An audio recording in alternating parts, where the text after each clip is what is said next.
Welcome to Wealth Coherence. I'm your host, Emily Bouchard, a social worker specializing in human development and fascinated by human potential.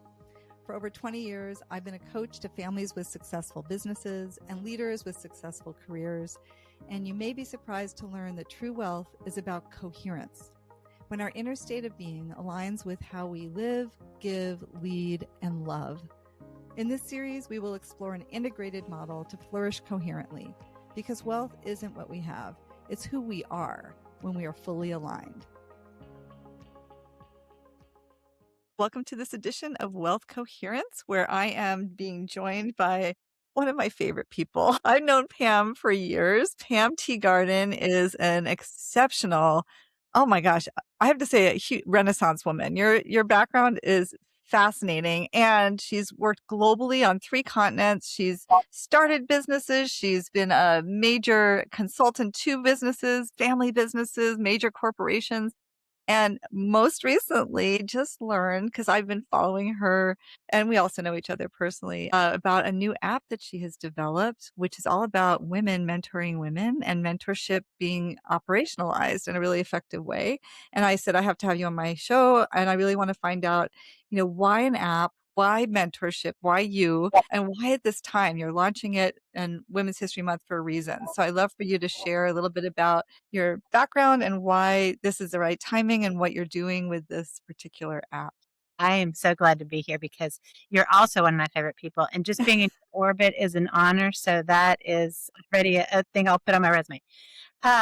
No, this is one of those moments where I think that the confluence of everything you are and everything you've ever done comes together to be a gift for the world. And it's interesting because for years, and as a banker, as a former banker who studied psychology, I'm at that weird intersection of business and behaviors, right? So I kind of look at both sides and go, you're forgetting about the other side, right? And so I kept hearing, gosh, for years, the best way to put it is quiet confessions from really high-performing people.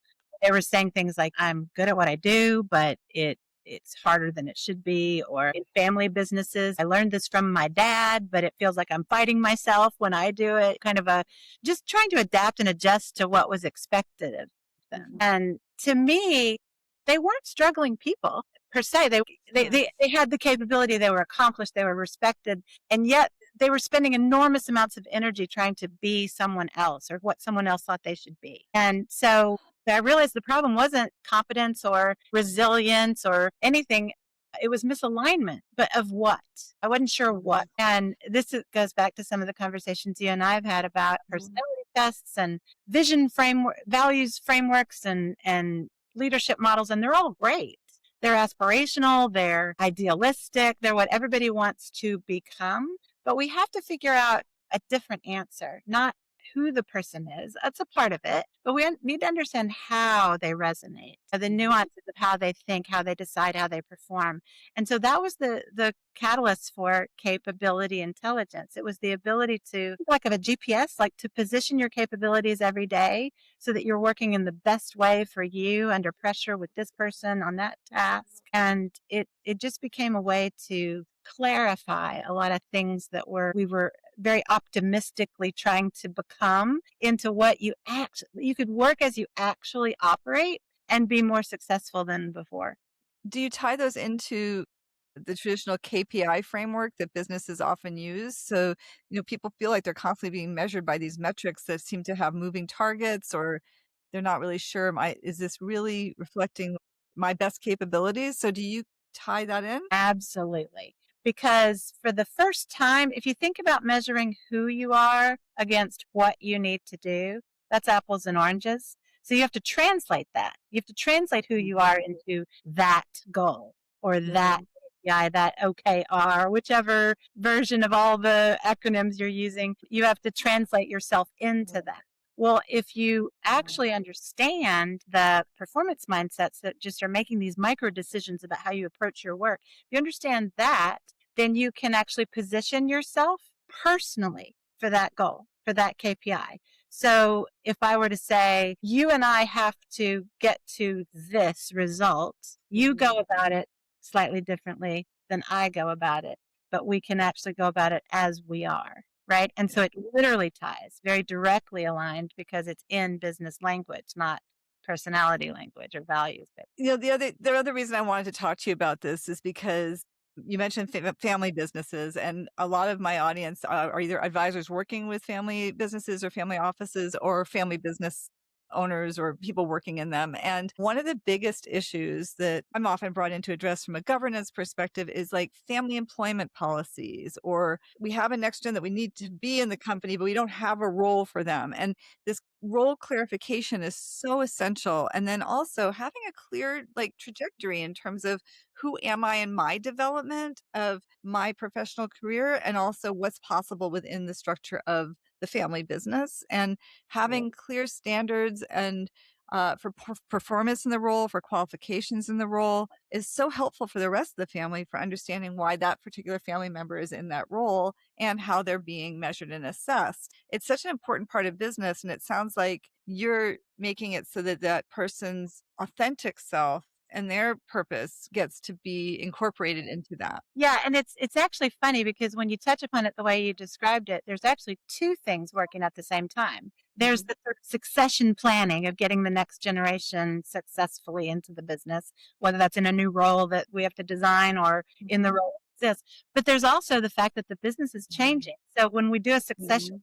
plan, I need another guy like dad, then you're actually missing the point because the business is going to be in another position as well. So it's Mhm. like orbiting planets, really. You need to get the Mhm. capabilities of the person. So it is actually relevant from both sides because you can Mhm. create a succession plan that is dynamic, but you can also take an unbiased view of true capabilities that can be mapped into the KPIs of a business and repositioned in different ways. So, for example, you might have one leader who leads the business very sort of autocratically, uh, more top down, and then Mhm. the next generation is going to be more collaborative. Well, you need to balance that with the other roles so that you have the diversity of mindsets to be just as decisive as collaborative. And that could mean that you could create the roles around the individuals as they come up. Yeah. So if you take it like a GPS like analogy, you can get there a different way with three different people in their own cars. And so Mhm. you can actually design the business and the role for the next generation. Mhm. And it's without the bias of the family dynamics. Oh, which is such a relief for a lot of people when you can do that, when you can acknowledge that this is a family and there are family dynamics. And when it comes to business, we have some standards that are observable, measurable, and are attuned to the individuals, not necessarily their birth order or their role within the family system, but more about what are the capabilities within a business perspective. So that's so useful and important.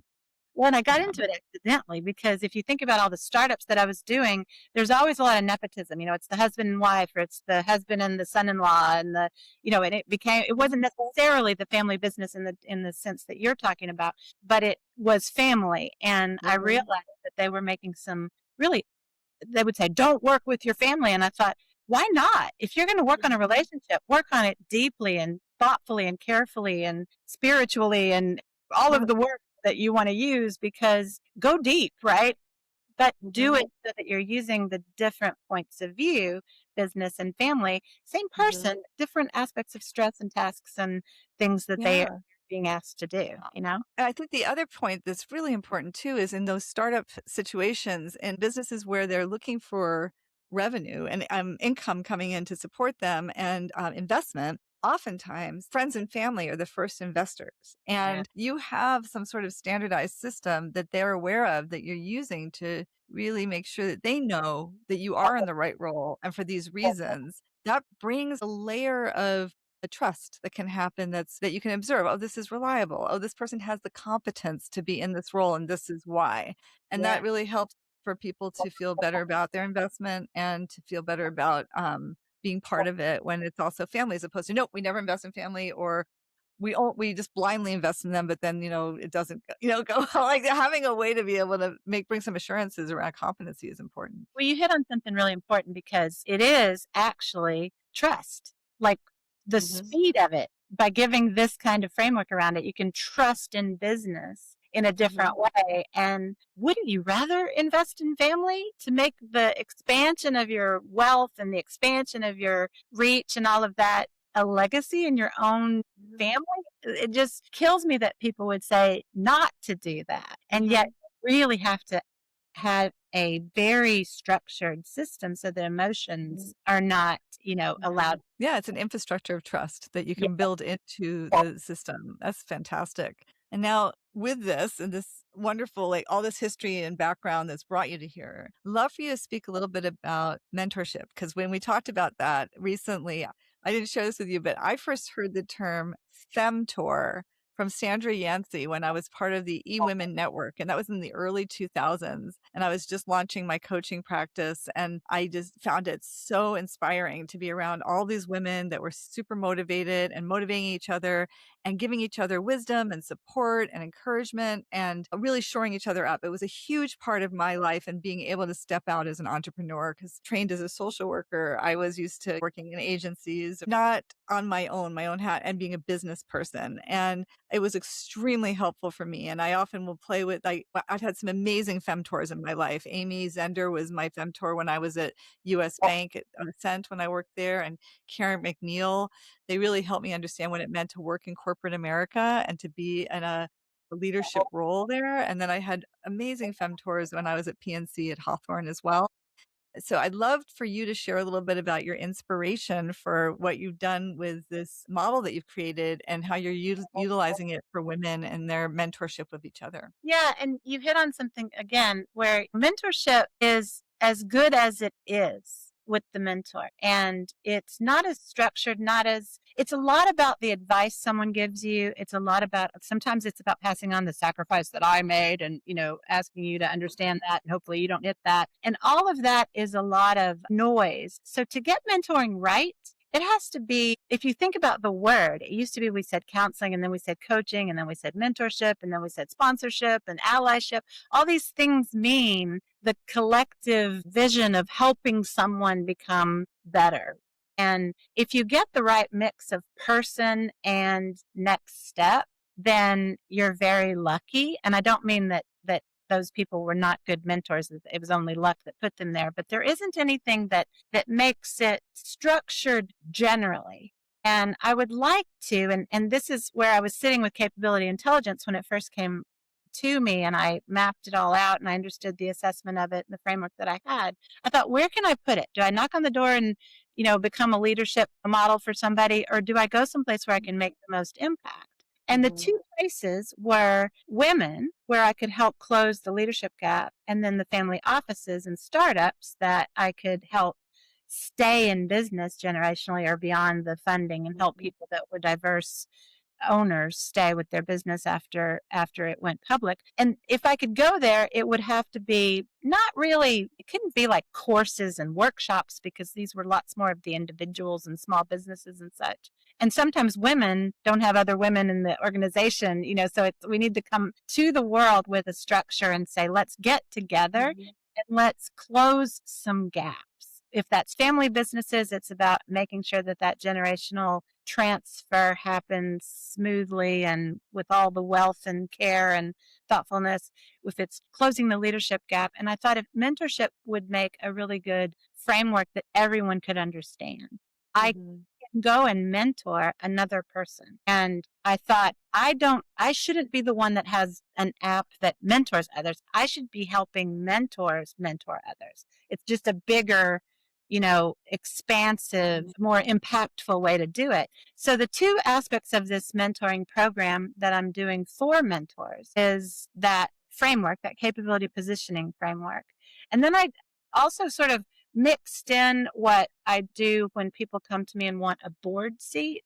So sometimes people, especially women, will come and say, I'd like a board seat, and what do I need to do? And it's a sort of a collection of, it's a portfolio that you put together of your networks and your skills and your industry knowledge and your cultural influences that you wish to make, et cetera. And you need to start collecting and doing and actioning on that. So if I put the capability framework and then that board portfolio building structure together, I'm building leaders with a lot more runway, right? And I'm allowing people to do it themselves and use me as a direct sort of in the community. For women, the group will be called Uprisers, and then for family businesses, it's more of a consulting role. But Mhm. it allows people to take one simple framework and then add on all of their advice and their all the That's I have to say, I'm so glad you're expanding it. And I mean, I love the idea of women supporting women. Obviously, I just talked about how helpful it was for me. And I could see you creating a Pam agent that's part of it that they can ask your AI person any question they have any time of day about board membership. So that's huge. And especially there's families that have governance structures, including boards. And that would be really good to know, not just like what you need to do to be able to get on a board, but also how to really maximize that seat at the table and to bring your value and what you have to offer in a way that's most likely to be heard, valued, and what you bring becomes a contributive thing where it does have impact. And I course. would say the other thing that I see a lot, which I see this could also be really helpful with, is founders, current leaders in family businesses, especially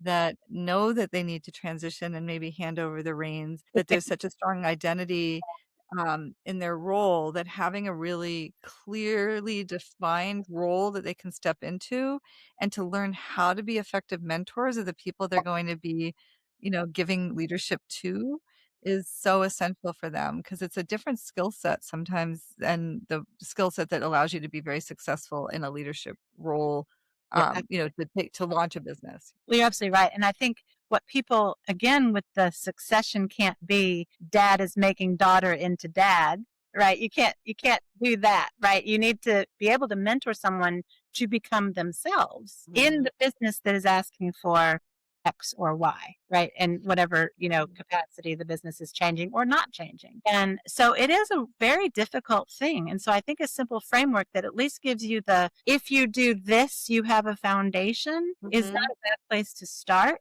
And I'm not mhm, suggesting in a million years that I'm going to break every bias and all of that because unfortunately biases are unbreakable things that change over time and they're necessary and not necessary and all of that. But there's one bias that is easily, I'll say you can go beyond it, which is the performance biases. And mhm, so, funny thing, if you think about it, in the corporate world, we use family words all the time. This is my work family. This is my work husband. This is, my family is, being run by a single dad, and just all these random things come to my head when we use family words over here in the corporate world.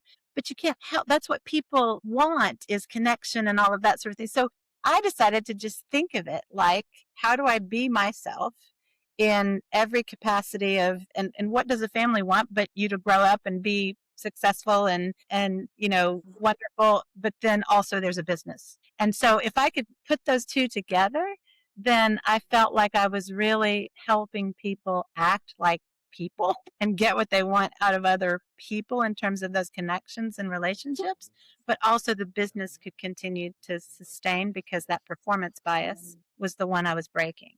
Now we would still, I would still be more apt to hang out with the person who was going to sit on the couch and eat pizza than go to the gym.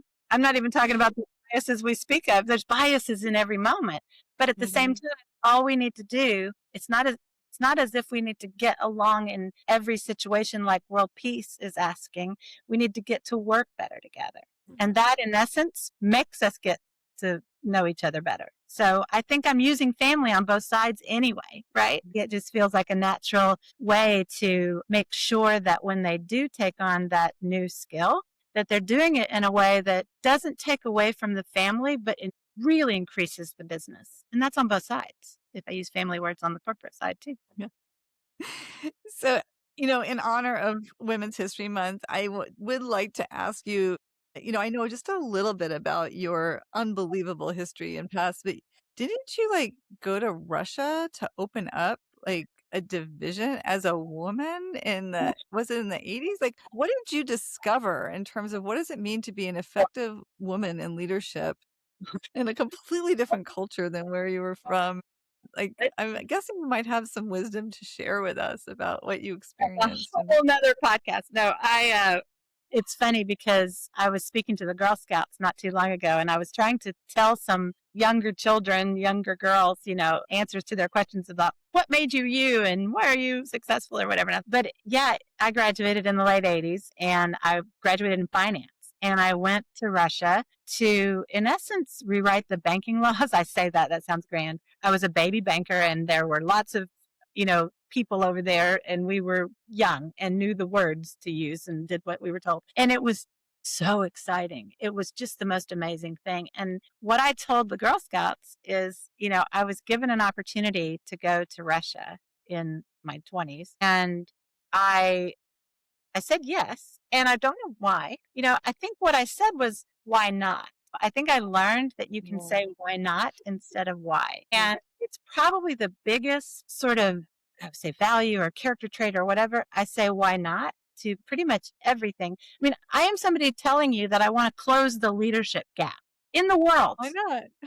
Why not? And so I've said, why not? I think because of living in Russia and China, because I became the post-communist person for a while, uh, and living in Europe and in England as well, I just didn't have any Joneses to keep up with. And then all of a sudden, someone asked me, well, what if you were the Joneses? And I thought, we should all think we're the Joneses. And so it just, why not, became my mantra. Like your little guiding force, Yeah, like, yeah, I have to come up with a really good reason not to in order not to do this. That's great.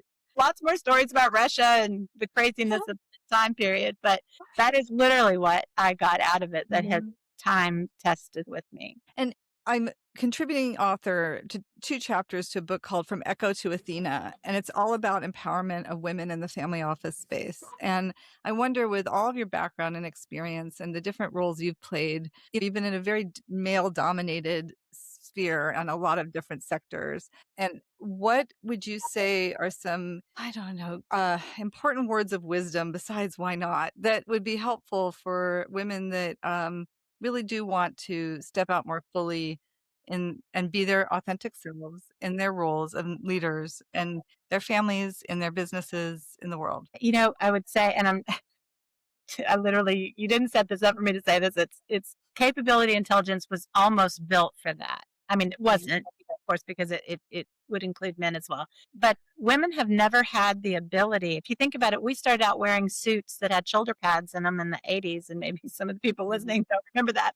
We put on the men's uniform and went to work and were ushered into a culture that may have been tailored to us, but it was never, I want women to know the culture was never fashioned from us. And we know that because the women are outperforming men they outrank men in all of the leadership capabilities that mattered the most in the hybrid workplaces and things about the empathy and the emotional labor that went into all of that. And that cannot be pushed down anymore.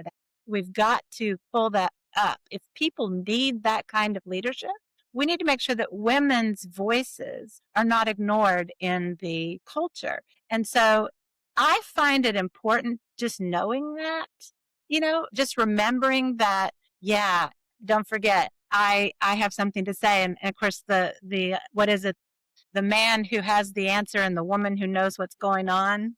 There's just a different little spin that we all have, and we need to remember we have it, and it's Mhm. necessary, even when it feels unnecessary. And it helps a little bit just to remember that. Yeah, that's helpful. Well, thank you. I so appreciate you jumping on and being with me on this podcast and sharing a little bit about your experience and this resource that you're created and that you're launching this month. It's really exciting. I am. Well, you can find anything about the two or three things we're launching on authentum.com. But Mhm.